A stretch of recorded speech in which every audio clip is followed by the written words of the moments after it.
चलिए शुरू करते हैं आज की ये दिल दहला देने वाली कहानी। सुबह का उजाला अभी फैलना शुरू हुआ था कि बचाओ बचाओ की मर्मभेदी चीख ने वहां मौजूद लोगों का ध्यान अपनी ओर खींच लिया था। उस सुबह हवा में ठंडक थी, कोहरा छट रहा था और सड़क पर सिर्फ कुछ दुकानें खुलने की तैयारी कर रही थीं। चीखने वाले पर तेजधार हथियार से एक युवक ने हमला किया था, जिससे गंभीर रूप से घायल होकर वो चीखा था। चीखने के साथ ही वो सड़क पर गिर पड़ा था और गिरते ही बेहोश हो गया था। उस युवक के गिरते ही उस पर हमला करने वाला युवक लंबे फल का खून सना चाकू हाथ में लिए भागा था। सुबह का समय होने की वजह से वहां बहुत कम लोग थे, लेकिन जो भी थे वे उसका पीछा करने या पकड़ने की हिम्मत नहीं कर सके थे। आसपास के लोग डरे हुए थे। कोई फोन निकालकर वीडियो बनाने की कोशिश कर रहा था तो कोई दूर से देखता रहा। उस समय राजीव कॉलोनी की सड़क सुनसान थी, सिर्फ कुछ कुत्ते भौंक रहे थे। पर उन लोगों ने इतना जरूर किया कि हमलावर के भागने के बाद सड़क पर घायल युवक को पंचकुला के सेक्टर 6 स्थित जनरल अस्पताल पहुंचा दिया था। रास्ते में इरफान की सांसें कमजोर पड़ती जा रही थीं, खून बह रहा था और मोहम्मद चांद व अशोक कुमार ने उसे गाड़ी में लिटाकर तेजी से अस्पताल पहुंचाया। उसे देखते ही डॉक्टरों ने मृत घोषित करने के साथ इसकी सूचना पुलिस को दे दी थी। सूचना मिलते ही थाना मौलीजा गरा के एएसआई गुरमीत सिंह सुबह 7 बजे के करीब अस्पताल पहुंच गए थे। घटना की जानकारी लेकर उन्होंने थाना प्रभारी इंस्पेक्टर बलदेव कुमार को सूचित किया तो सिपाही अमित कुमार के साथ वो भी अस्पताल पहुंच गए थे। जरूरी कार्रवाई करके बलदेव कुमार ने उन लोगों से बात की जो मृतक को अस्पताल लेकर आए थे। वे 2 लोग थे, जिनमें एक 19 साल का मोहम्मद चांद था और दूसरा था ड्राइवर अशोक कुमार। पूछताछ में चांद ने बताया था कि वो पंचकुला के सेक्टर 16 की इंदिरा कॉलोनी के मकान नंबर 1821 में रहता था और सेक्टर 17 की राजीव कॉलोनी स्थित शरीफ हलाल मीट शॉप पर नौकरी करता था। सुबह जल्दी जाकर चांद ही दुकान खोलता था। मृतक को ही नहीं, उस पर हमला करने वाले को भी वो अच्छी तरह से पहचानता था। वो सुबह 5 बजे दुकान पर पहुंचा तो मुर्गा सप्लाई करने वाली गाड़ी आ गई। गाड़ी के ड्राइवर अशोक कुमार ने मोहम्मद चांद को आवाज देकर गाड़ी से मुर्गे उतारने को कहा। मोहम्मद चांद गाड़ी के पीछे पहुंचा तो गाड़ी में बैठा ड्राइवर का सहायक इरफान उतरकर उसके पास आ गया। जैसे ही वो जाली वाला दरवाजा खोलकर मुर्गे निकालने के लिए आगे बढ़ा, शाहबाज हाथ में चाकू लिए वहां आया और इरफान के सिर पर उसी चाकू से वार कर दिया। उस पल शाहबाज का चेहरा गुस्से से लाल था, आंखें खून की तरह सुर्ख और उसका हाथ कांप नहीं रहा था, मानो महीनों से दबा गुस्सा एक झटके में बाहर आ गया हो। वार होते ही इरफान पीछे की ओर घूमा तो शाहबाज ने कहा, तुमने मेरी भोली भाली बहन को अपनी मीठी मीठी बातों में फंसाकर मेरी मर्जी के खिलाफ उससे शादी की है ना, तो आज मैं तुझे उसी का सबक सिखा रहा हूं। आज मैं तुझे जिंदा नहीं छोड़ूंगा। इसके बाद शाहबाज ने इरफान की छाती, आंख के नीचे और कमर तथा पेट पर लगातार कई वार किए। हर वार के साथ खून की बौछारें उड़ रही थीं और इरफान की चीखें कमजोर पड़ती जा रही थीं। इरफान बचाओ बचाओ की गुहार लगाते हुए नीचे गिर गया। शाहबाज का गुस्सा और उसके हाथ में चाकू देखकर कोई भी उसके पास जाने की हिम्मत नहीं कर सका। मोहम्मद चांद तो डर के मारे पीछे हट गया था। उसका दिल जोर जोर से धड़क रहा था।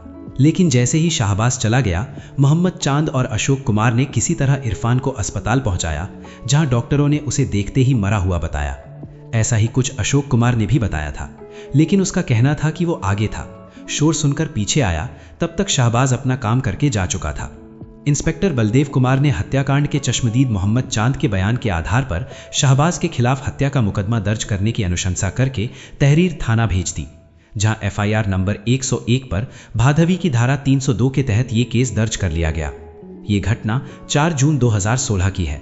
उसी दिन पुलिस की एक टीम शाहबाज की तलाश में जुट गई। उसके बारे में पता करने के लिए विश्वस्त मुखबिर भी सक्रिय कर दिए गए थे। मुखबिर की ही सूचना पर शाहबाज को उसी दिन रात में गांव मक्खन माजरा से गिरफ्तार कर लिया गया। गिरफ्तारी के समय शाहबाज शांत था, कोई प्रतिरोध नहीं किया, मानो उसे पता था कि ये दिन आएगा ही। अदालत से कस्टडी रिमांड लेकर सबसे पहले शाहबाज से उस चाकू के बारे में पूछा गया जिससे उसने इरफान का कत्ल किया था। 6 जून को उसकी निशानदेही पर वो चाकू मौलीजा गरा की एक कब्रगाह से बरामद कर लिया गया। उसने वहां चाकू को पत्थरों के नीचे दबा कर रखा था, लेकिन उस पर लगा खून उसने साफ कर दिया था। इसके बाद शाहबाज से इरफान की हत्या के बारे में पूछताछ की गई तो उसने जो कहानी सुनाई वो इस प्रकार थी। मूल रूप से उत्तर प्रदेश के जिला बिजनौर के रहने वाले शाहबाज और इरफान एक ही गांव के रहने वाले थे, इसलिए वे एक साथ खेल कूद कर बड़े हुए थे। कुछ दिनों पहले काम धंधे की तलाश में दोनों चंडीगढ़ आ गए। जहां इरफान अपने बड़े भाई के साथ आया था, वहीं शाहबाज अपने पूरे परिवार के साथ आया था। उसके परिवार में अब्बू अम्मी के अलावा एक छोटी बहन साहिबा थी। साहिबा सबसे छोटी थी। घर की लाडली, और शाहबाज उसे अपनी जान से ज्यादा प्यार करता था। वो हमेशा सोचता था कि उसकी शादी अच्छे घर में होगी जहां उसे इज्जत मिले। चंडीगढ़ में दोनों पंचकुला की सीमा पर बसे गांव मौलीजा गरा में थोड़ी दूरी पर अलग अलग किराए के मकान लेकर रहने लगे थे। मौलीजा गरा जहां चंडीगढ़ में पड़ता है, वहीं मुख्य सड़क के उस पार की दुकानें हरियाणा के जिला पंचकुला के सेक्टर 17 की राजीव कॉलोनी के अंतर्गत आती हैं। उन्हीं में से एक दुकान पर जहां शाहबाज मुर्गे काटने का काम करने लगा था, वहीं इरफान को मुर्गे सप्लाई करने वाली गाड़ी पर सहायक की नौकरी मिल गई थी। अपने हिसाब से दोनों का काम ठीक ठाक चल रहा था। शाहबाज के अब्बू को भी नौकरी मिल गई थी। इरफान और शाहबाज हम उम्र थे। दोनों इतने गहरे दोस्त थे कि उनमें सगे भाइयों जैसा प्यार था। एक दिन भी दोनों एक दूसरे से मिले बिना नहीं रह पाते थे। एक दूसरे के यहाँ आना जाना, खाना खा लेना या फिर कभी कभार सो जाना आम बात थी।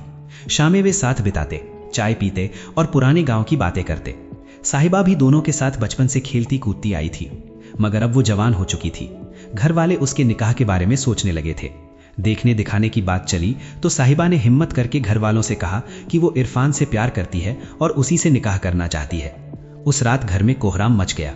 अब्बू गुस्से से चिल्लाए, अम्मी रोने लगी और शाहबाज को लगा जैसे उसकी दुनिया उजड़ गई। साहिबा की इस बात से शाहबाज के घर में तूफान सा आ गया। घर का कोई भी आदमी इस रिश्ते के लिए तैयार नहीं था। शाहबाज ने साफ कहा, इससे बड़ी जिल्लत मेरे लिए और क्या होगी कि लोग ये कहकर मेरा मजाक उड़ाएंगे कि अपनी बहन का निकाह करने के लिए ही मैंने इरफान से दोस्ती की थी। क्या निकाह के लिए सिर्फ वही रह गया है? दुनिया में और कोई लड़का नहीं है? मैं ये निकाह किसी भी कीमत पर नहीं होने दूंगा। शाहबाज ने साहिबा को तो लताड़ा ही, इरफान से भी झगड़ा किया।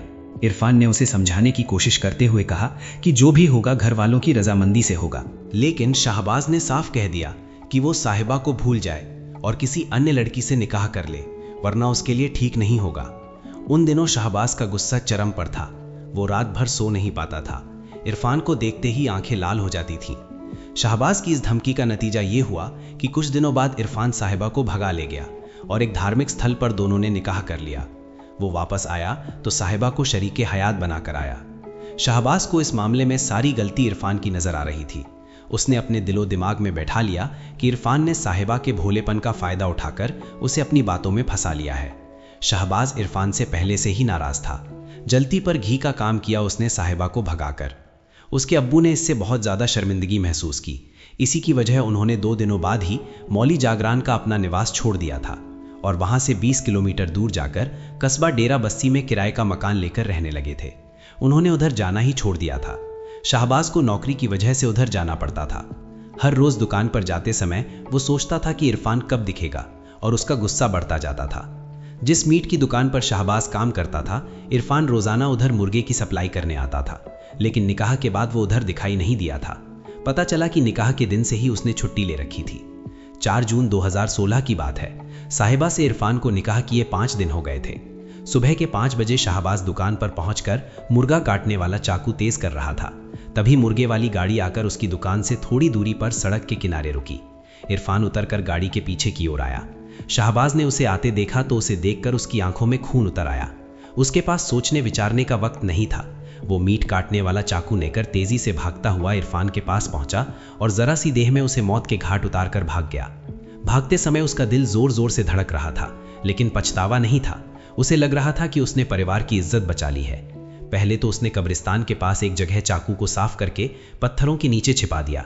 उसके बाद बचने के लिए इधर उधर छिपता रहा, लेकिन पुलिस ने उसे पकड़ लिया। उसने कहा कि इरफान ने काम ही ऐसा किया था जिससे उसे मारने का कोई अफसोस नहीं है। इरफान ने जो किया था उसकी उसे यही सजा मिलनी चाहिए थी। पूछताछ के बाद पुलिस ने शाहबाज को फिर से अदालत में पेश किया, जहां से उसे न्यायिक हिरासत में बुड़ेल जेल भेज दिया गया। बलदेव कुमार ने उसके खिलाफ आरोप पत्र तैयार कर समय से निचली अदालत में दाखिल कर दिया, जहां से सेशन कमिट होकर 13 सितंबर 2016 से मामले की सुनवाई चंडीगढ़ के अतिरिक्त जिला एवं सत्र न्यायाधीश अतुल कसाना की अदालत में शुरू हुई।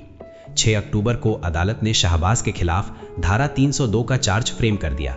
उसने अदालत में खुद को बेकसूर बताते हुए दरख्वास्त की थी कि पुलिस ने एक झूठी कहानी गढ़कर इस केस में उसे बिना मतलब फंसा दिया है। वो अपने उन बयानों से भी मुकर गया जो उसने कस्टडी रिमांड के दौरान पुलिस को दिए थे। मामले की विधिवत सुनवाई शुरू होते ही अभियोजन पक्ष ने डॉक्टर अमनदीप सिंह, डॉक्टर गौरव, मोहम्मद चांद, इंतजाम अली, अशोक कुमार, इंस्पेक्टर बलदेव कुमार, फोटोग्राफर फूला सिंह, हवलदार सतनाम सिंह, रमेश चंद, धर्मपाल एवं यशपाल के अलावा senior constable Krishna Kumar, SI Gurmeet Singh, SI Gurnam Singh और डॉक्टर मनदीप सिंह के रूप में 15 गवाह अदालत में पेश किए। हर गवाह की गवाही में घटना की भयावहता फिर से जीवंत हो उठती थी। मोहम्मद चांद ने रोते हुए पूरी घटना दोहराई तो अशोक कुमार ने शुरू में साफ साफ बताया, बाद में दबाव में मुकर गया। इसके बाद अतिरिक्त पब्लिक प्रोसिक्यूटर ने अभियोजन पक्ष की गवाहियों के पूरी होने के बाद सीआरपीसी की धारा 293 के तहत फॉरेंसिक साइंस लेबोरेटरी की रिपोर्ट के अलावा विसरा रिपोर्ट भी पेश की। अभियोजन पक्ष की कार्रवाई पूरी होने के बाद 20 जनवरी 2017 को कोड ऑफ क्रिमिनल प्रोसीजर की धारा 313 के तहत अभियुक्त शाहबाज का स्टेटमेंट रिकॉर्ड किया गया। अभियुक्त ने उक्त सभी गवाहों को झूठ करार देते हुए यही कहा कि वो बेकसूर है, उसे झूठा फंसाया गया है। बचाव पक्ष की ओर से साहिबा को पेश किया गया। कोड ऑफ क्रिमिनल प्रोसीजर की धारा 315 के अधीन दर्ज अपने बयान में साहिबा ने अदालत को बताया कि उसने इरफान से प्रेम विवाह किया था, जिसका परिवार वालों ने पहले तो विरोध किया लेकिन बाद में मान गए थे। साहिबा की आंखों में आंसू थे, वो कांपती आवाज में बोली। अदालत में सन्नाटा छा गया। इरफान ने उसे बताया था कि उसकी कुछ गलत लोगों से ऐसी दुश्मनी हो गई है कि वे मौका मिलने पर उसकी जान ले सकते हैं। ऐसे में हो सकता है इरफान को उन्हीं लोगों ने मारा हो, ना कि शाहबाज ने। बचाव पक्ष की ओर से अशोक कुमार को अविश्वसनीय करार देते हुए अदालत ने उसे मुकरा गवाह घोषित करने की गुहार लगाई गई, जो अदालत ने मान भी ली। ये भी दलील दी गई कि पुलिस द्वारा बरामद चाकू पर डॉक्टर की रिपोर्ट के मुताबिक मानवीय खून नहीं लगा था। 31 जनवरी 2017 को विद्वान जज अतुल कसाना ने इस मामले का फैसला सुनाते हुए खुली अदालत में कहा कि उन्होंने दोनों पक्षों को ध्यानपूर्वक सुनने के अलावा सभी साक्ष्यों को गौर से जांचा परखा है, जिनसे ये केस शीशे की तरह साफ है। अशोक कुमार को भले मुकरा गवाह करार दिया गया है, लेकिन उसकी गवाही को नकारा नहीं जा सकता। वो भी एक तरह से इस केस का चश्मदीद गवाह था। भले ही उसकी गवाही में बाद में कुछ विपरीत बातें सामने आईं, जिस वजह से उसे मुकरा गवाह घोषित किया गया, लेकिन उसकी शुरू की गवाही अभियोजन पक्ष को पूरी तरह मजबूती देने में सहायक सिद्ध हुई है। चाकू पर मानवीय खून का अंश होने की बात रिपोर्ट में पहले ही आ चुकी है, हालांकि अभियुक्त ने उसे फेंकने से पहले साफ कर दिया था। साहिबा को बचाव पक्ष ने गवाह के रूप में पेश करके केस की दिशा बदलने का प्रयास किया, लेकिन उसकी प्रेम विवाह वाली बात मान लेने से ही प्रोसिक्यूशन की कहानी को बल मिल जाता है। लिहाजा ये अदालत इस निष्कर्ष पर पहुंची है कि अभियोजन पक्ष आरोप सिद्ध करने में कामयाब रहा है और अभियुक्त शाहबाज खान मृतक मोहम्मद इरफान का कत्ल करने का दोषी पाया गया है। अभी वो जेल में है। सजा की बाबत सुनने के लिए उसे अगले दिन अदालत में पेश किया जाए।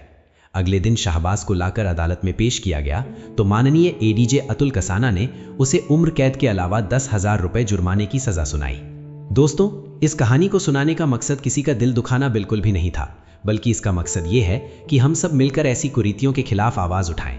ऑनर किलिंग जैसी घटनाएं आज भी हमारे समाज में हो रही हैं, जहां तथाकथित इज्जत के नाम पर निर्दोष जिंदगियां छीन ली जाती हैं। प्यार और शादी व्यक्तिगत चुनाव है, किसी को भी इस अधिकार से वंचित नहीं करना चाहिए। आइए हम सब संकल्प लें कि ऐसी सोच को बदलने में अपना योगदान देंगे। अगर आपके आसपास कोई ऐसा मामला है या आपको लगता है कि किसी को मदद की जरूरत है, तो बिना डरे पुलिस या हेल्पलाइन से संपर्क करें। जागरूकता ही बदलाव की पहली सीढ़ी है। अगर आपको ये कहानी विचार करने लायक लगी तो नीचे कमेंट में जरूर बताएं कि आप ऑनर किलिंग जैसी घटनाओं को रोकने के लिए क्या कदम उठा सकते हैं। आपका एक कमेंट किसी की सोच बदल सकता है। और हाँ, अगर आपको सच्ची क्राइम स्टोरीज पसंद हैं और आप चाहते हैं कि मैं ऐसी ही कहानियां लाता रहूं जो समाज को आईना दिखाएं, तो चैनल को अभी सब्सक्राइब कर लें, बेल आइकन दबा दें ताकि नोटिफिकेशन सबसे पहले आपको मिले, और इस वीडियो को लाइक करके शेयर भी कर दें। अगली कहानी में फिर मिलते हैं, तब तक सुरक्षित रहें, प्यार बांटते रहें और गलत के खिलाफ आवाज उठाते रहें। नमस्कार।